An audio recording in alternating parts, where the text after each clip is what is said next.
Assalamualaikum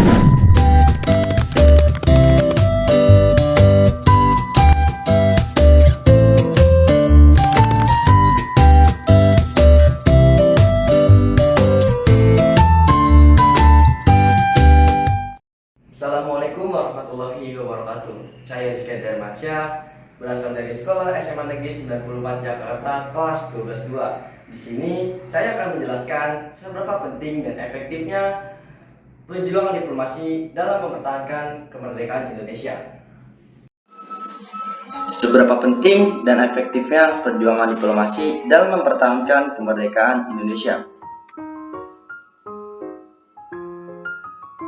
Apa sih pengertian perjuangan diplomasi?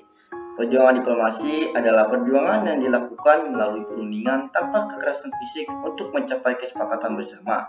Perjuangan diplomasi dilakukan oleh diplomat, yaitu seseorang yang mewakili negara atau organisasi dalam bernegosiasi.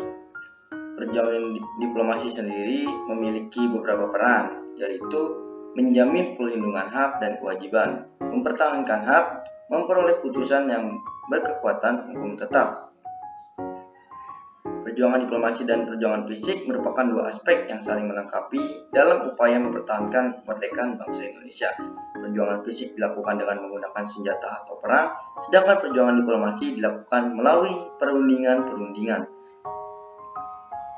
Perjuangan diplomasi sangat penting dan efektif dalam mempertahankan kemerdekaan Indonesia, terutama pada periode awal pasca proklamasi kemerdekaan 17 Agustus 1945. Ada beberapa alasan yang menjelaskan pentingnya diplomasi dalam konteks sejarah Indonesia, antara lain sebagai berikut ini. Yang pertama, yaitu menghindari konflik berkepanjangan. Diplomasi memungkinkan Indonesia untuk menghindari perang besar yang mungkin terjadi jika perjuangan hanya dilakukan melalui militer. Saat itu, kekuatan militer Indonesia masih sangat terbatas dan diplomasi membantu mencari jalan damai dalam menghadapi Belanda yang ingin menjajah. Yang kedua, yaitu dukungan internasional. Perjuangan diplomasi membantu Indonesia mendapatkan pengakuan internasional melalui peran aktif di forum-forum internasional seperti Perserikatan Bangsa-Bangsa atau PBB dan dukungan dari negara-negara lain. Indonesia berhasil mendapatkan dukungan moral dan politik yang kuat. Misalnya, negara-negara Asia dan Timur Tengah memberikan dukungan penting dalam perjuangan Indonesia untuk diakui sebagai negara merdeka. Perundingan Linggarjati dan Renville. Perundingan seperti Perundingan Linggarjati pada tahun 1946 dan Perundingan Renville pada tahun 1947 adalah upaya diplomasi untuk mengatasi konflik antara Indonesia dan Belanda.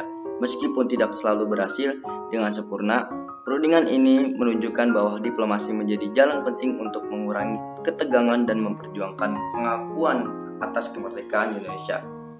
Di antara lain, isi perjanjian Linggarjati adalah: yang pertama, Belanda mengakui secara de facto wilayah Republik Indonesia meliputi Sumatera, Jawa, Madura.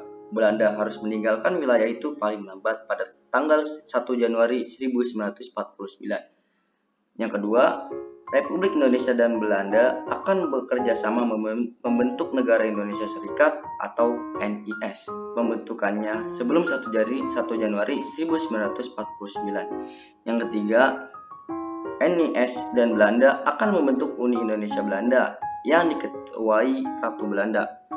Selanjutnya yaitu ada isi perjanjian Renville. Isi perjanjian Renville yang pertama, Indonesia menyetujui dibentuknya Republik Indonesia Serikat atau RIS, di mana peralihan sampai pengakuan kedaulatan. RIS mempunyai kedudukan sejajar dengan negeri Belanda. Yang ketiga, Belanda bebas membentuk negara-negara federal di daerah-daerah yang dikuasainya dengan jajak pendapat terlebih dahulu. Yang keempat, wilayah RI yang diakui Belanda hanya Yogyakarta, sebagian Jawa Tengah, dan Sumatera. Yang kelima, wilayah RI dan Belanda dibatasi garis Van Mook. Yang keenam, pemerintah RI menarik pasukan serta mengosongkan daerah di belakang garis Van Mook, kemudian masuk ke wilayah RI. Yang Yang ketujuh, akan diadakan referendum pemungutan suara untuk menentukan nasib wilayah dalam RIS. Akan diadakan pemilihan umum untuk membentuk Dewan Konstitusi RIS. Selanjutnya, konferensi meja bundar. Perjuangan diplomasi mencapai puncaknya dalam konferensi meja bundar atau KMB pada tahun 1949 di Den Haag, yang akhirnya menghasilkan pengakuan resmi Belanda terhadap kedaulatan Indonesia. KMB adalah bukti bahwa diplomasi efektif dalam mencapai tujuan politik yang sangat penting, yaitu pengakuan kedaulatan. Adapun isi dari konferensi meja bundar, yaitu yang pertama adalah Belanda akan menyerahkan kedaulatan pada RIS di akhir Desember 1949. Yang kedua, diputuskan pula beberapa persetujuan pokok yang terkait masalah keuangan, ekonomi, sosial budaya, dan lain-lain. Yang ketiga, mengenai masalah Irian Barat, penyelesaiannya akan ditunda selama 1 tahun. Yang keempat, pembentukan APRIS dengan TNI sebagai inti.